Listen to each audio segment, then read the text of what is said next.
Hi everyone, Happy New Year to you. So this is my first time online for about 10 days. It feels a lot longer than that.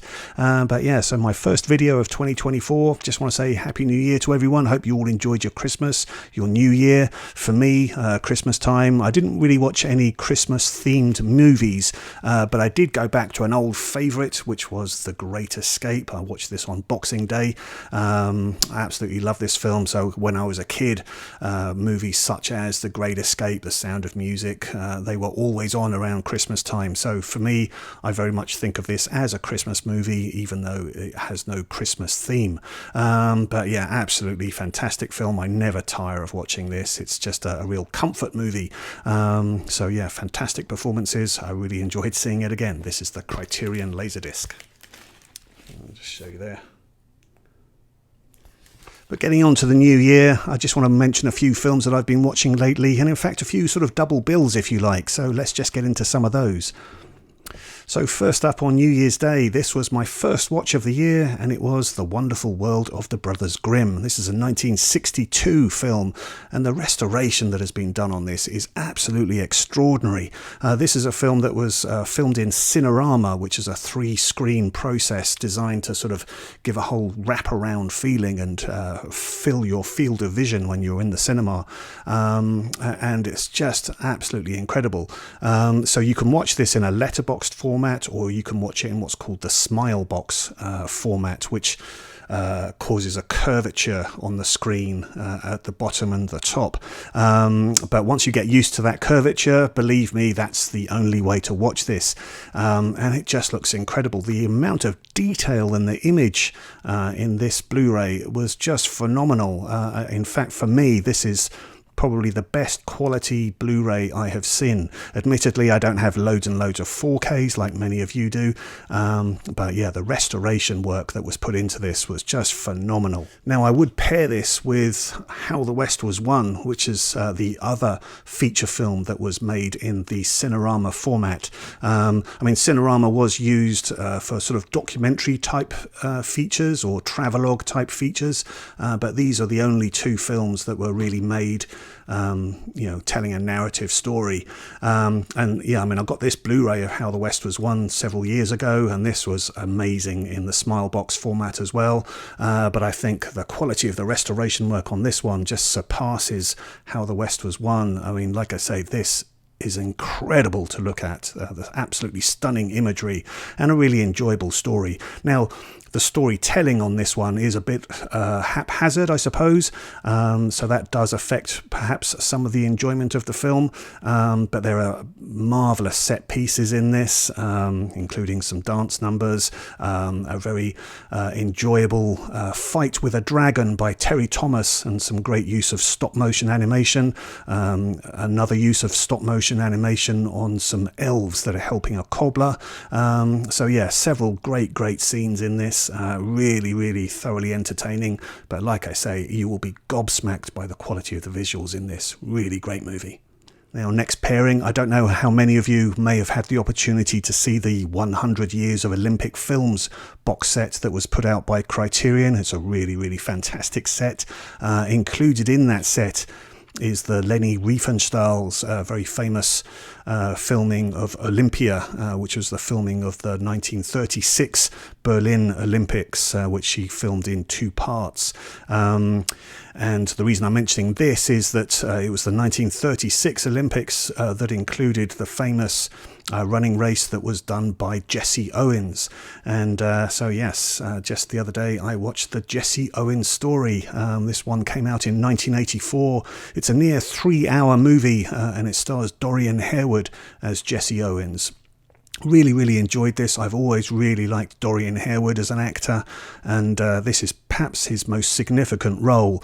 I mean, maybe for many he's famous for being in Full Metal Jacket. For me, he's quite a significant person because when I first started getting into movies back in the early 80s, there was just 2 films which are very little seen, but one called Siege and another called The Panic in Echo Park, which really stuck in my mind. And for that reason, yeah, Dorian Harewood has always been a significant actor to me. But yeah, really good in this. This is a long telling story, so it covers very well the 1936 Olympics and actually integrates sort of footage of Dorian Harewood in with some of the actual footage of the time. But then it also goes on to his post-Olympic period and talks about all the sort of difficulties and challenges that he had with racism and opportunities after the Olympics, which actually culminated in being brought to court for tax evasion. So yeah, really interesting storytelling in this. Like I say, really good performance from Dorian Harewood. I was glad to watch this. Next pairing, and we're going back to the silent era and a couple of John Ford movies. And we have here The Iron Horse. This is from 1924. Really, really thrilling movie, this, about the establishment of the Transcontinental Railway in 1862. So yeah, this is quite an epic storytelling from John Ford, silent movie. It stars George O'Brien, who is famous for being in F.W. Murnau's Sunrise, which is possibly one of the greatest silent movies of all time. But yeah, he's pretty good in this. But for sure, it's the spectacle of the event which really makes this a thrilling watch. And you actually get to see a lot of the building of the railway recreated, and use of really impressive locomotives. If I just show you the actual disc here, then you can see how they recreated the moment where the two trains actually meet, having built the railway from east to west. So great movie from 1924. But then also I watched Three Bad Men, which is another John Ford movie, just 2 years later in 1926, and again starring George O'Brien. But actually George O'Brien probably has a lesser role in this, and actually three different character actors are used here in the sort of main roles. And I think for that reason the film was regarded as a bit of a disappointment, where audiences perhaps didn't flock to see this one as eagerly as they did The Iron Horse. But nonetheless, this is and again an impressive movie that is definitely a standout for showing the land rush scene, where people were in their wagons and carts, all raring to go to establish getting their plots of land. And yeah, John Ford recreates that moment somewhere outside Los Angeles, I believe. But yeah, it's a huge epic sequence where you see all these horses and carts just scrabbling and in very precarious situations where people are falling off their carts and in danger of being run over by horses. So yeah, some really thrilling spectacle in this one. Otherwise, yeah, some of the humour and drama is a bit patchy, and so I suppose that explains why this one wasn't seen as being as big a hit as The Iron Horse, but nonetheless, impressive film. Next up, a double bill of Doris Day. I watched The Glass Bottom Boat. Now, I was missold this movie. So this is called The Glass Bottom Boat, and there's reference to her being a mermaid here, and you can see her all dressed like this. But the thing is, with this movie, although it's called The Glass Bottom Boat, you only see a glass bottom boat in the pre-title sequence, which involves Doris Day as a kind of dressed up mermaid who's meant to perform for tourists who are in a glass bottom boat. But the thing is, before the title sequence even begins, she's caught on a fishing line by Rod Taylor, who's hooked. He brings her ashore, and then that's it. You don't see a glass bottom boat anymore. You don't see any mermaid activity. Boo! But nonetheless, this is still a really enjoyable bit of fluff that concerns Rod Taylor as a NASA scientist, and he has Doris Day come to work with him at his laboratory, and people start to suspect that she might be a Russian spy.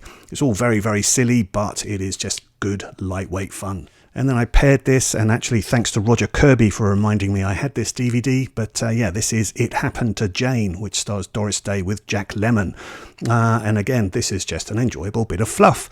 So you have here Doris Day as a lobster saleswoman in Maine, and her lobster catch gets delayed by the railway for delivery, and so she wants to try and get compensation from the railway, but they're being really hard about it and not giving her compensation. So Jack Lemmon, as a lawyer, steps in to try and help her recover her money.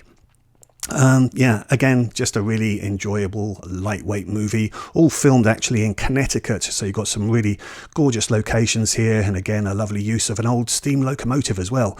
But yeah, just colourful, fun, enjoyable to watch. And next double bill, we've got a horror movie and its sequel, and it is Species and Species 2. So yeah, Species, I did originally see this when it came out. Quite a bit of fun, but yeah, not a great movie. But yeah, interesting actually to rewatch this and realise that the film actually opens with a very young Michelle Williams. She plays the sort of alien character in this, Syl, just as an infant. And yeah, she gets a role there where you see her escape from the laboratory and then grows into Natasha Henstridge as the main character here. And yeah, this is just a silly, really silly movie that has too many cast members in it. So we've actually got Michael Madsen in this, Marge Helgenberger, who went on to star in CSI, Alfred Molina and Forrest Whitaker, all as various sort of agents with varying levels of expertise who are assigned to track down this alien who is roaming around Los Angeles and trying to fornicate with as many men as she can find so that she can increase the species. Yeah, really silly. Most of the characters actually don't have that much to do or say, and Forrest Whitaker in particular is the most annoying character in here. He describes himself as an empath, which means that he can sort of just tune into whatever the alien is doing and feel what she must be feeling, but it just causes him to say really obvious statements, such as, you know, if they find an abandoned car, oh, she got out of the car and went that way, or if they find an open manhole, oh, she went down there. Absolutely ridiculous. But yeah, nonetheless, this is still fairly fun. Some of the creature design in this was by H.R. Geiger, who did Alien, the Alien design. And there's some fairly ropey early use of CGI in this, and the visual effects artist was Richard Edlund. So I think this film did involve some early use of motion capture, but yeah, it's not the most impressive. And actually, when we come on to Species 2, this one doesn't have as good a reputation, but for me, I found it the more enjoyable movie. Again, the script is absolutely ridiculous. We do get Natasha Henstridge again, but more fully clothed this time. We do get Michael Madsen and Marge Helgenberger come back again as well. But yeah, this one just goes all over the place, but it does have more gore in it, and it does have more practical effects, and so for that reason I enjoyed it a bit more than the first one. And in fact, there's some great scenes towards the end which involve the monster creature. So again, thoroughly stupid films, but yeah, if you're in the right mood, quite entertaining. And then finally, I did just want to say a few words about Glynis Johns, who sadly just passed away on the 4th of January 2024, aged 100, can you believe? So what a fantastically long career she has had, and she's been in some wonderful films. Definitely the films that are perhaps most closely associated with her, I would say, are her role as Mrs. Banks in Mary Poppins, and then also her role alongside Danny Kaye in The Court Jester. So both of these films are just tremendous entertainment and absolutely worth seeing. So as a movie pairing for Glynis Johns, just a couple of films I want to talk about. The first one is Miranda from 1948. Absolutely thoroughly enjoyable, amiable, likeable comedy. Just absolutely lovely to watch. Glynis Johns is a mermaid in this one, and she gets discovered by a London doctor when he's out on a fishing trip, and he agrees to take her back to London, just throws a blanket over her tail and fin, and pretends to people that she is a patient who cannot walk, and while she's staying with him, she then starts just captivating the hearts of all the men that she meets and causing suspicion amongst the women. This is just so playful, so enjoyable, the type of comedy that you just don't see anymore. It's absolutely lovely, and the cast really makes this script work as well. So as well as the wonderful performance from Glynis Johns, you've also got Googie Withers in this. You have David Tomlinson, who obviously went on to star with Glynis Johns as Mr. and Mrs. Banks in Mary Poppins, and you have the wonderfully eccentric Margaret Rutherford. So yeah, this is just a huge amount of fun. Absolutely loved it. Glynis Johns and Margaret Rutherford did go on to star in a sequel called Mad About Men in 1954. Not quite as enjoyable, the script isn't quite as sharp, but it is still good fun, and you get to see Glynis Johns in colour in that one. But then the other film I just want to pair this with is a really interesting one from 1962, and it's called The Cabinet of Caligari. So yes, that title sounds familiar, doesn't it? Because there was a 1920 silent movie called The Cabinet of Dr. Caligari. But in actual fact, this film bears very, very little resemblance to that. So yeah, quite a strange choice. Now, the film is actually written by Robert Bloch, who wrote Psycho, the Alfred Hitchcock movie, and in fact the cinematographer on this is also the same cinematographer, John L. Russell. So yeah, that's quite interesting. But what we have here is a really oddball kind of psychosexual drama that involves Glynis Johns just driving in her car as the film opens and having a flat tire. She gets out of the car, goes to a house which is owned by this strange doctor, and then once she's inside, she can't get out, and he starts asking her lots of probing psychosexual questions. So yeah, this is a really, really strange movie, and in fact it's just interesting to watch it because I don't think Glynis Johns is cast very well in this. She seems quite inappropriate for it, but she's still, you know, a lovely actress, great to watch her. But yeah, just I think the inappropriateness of her casting and also the rather over-the-top performance from Dan O'Herlihy as the physician in this also make this just a curious, kind of fascinating, oddball type movie. It does all explain itself when it gets to the end of the film, but by then perhaps you're a bit confused as to what's been going on. And in fact, we do also get a montage sequence towards the end of the film, which does show corridors with strange expressionistic angles, similar to the silent movie, The Cabinet of Dr. Caligari. So a little bit of a resemblance there, but otherwise it's really no resemblance to that silent movie at all. So yeah, I just think it makes an interesting pairing to see just how wonderfully innocent and lovely she was in Miranda, and then to see how she copes with this sort of psychosexual, psychological type drama that she was put in 1962. She was also, curiously enough, the same year she appeared in a film called The Chapman Report, which was also involved with looking at female sexuality, and that one didn't perform very well at the box office either. So yeah, the early 60s was a bit of an interesting period, I think, for screenwriters trying to get to grips with, you know, what makes women tick, and they didn't quite get there until perhaps the sexual liberation at the end of the 60s. But yeah, anyway, those two films are very interesting watches. Definitely love Miranda, and like I say, Cabinet of Caligari, a misfire, but an interesting misfire. So there you go. That's just my first video of 2024, just trying to touch on a few different things here. I hope you made it to the end of this video. Please do come back and join me for more. I will be making more videos throughout the year. All the best to you. I hope to see you again. Bye-bye.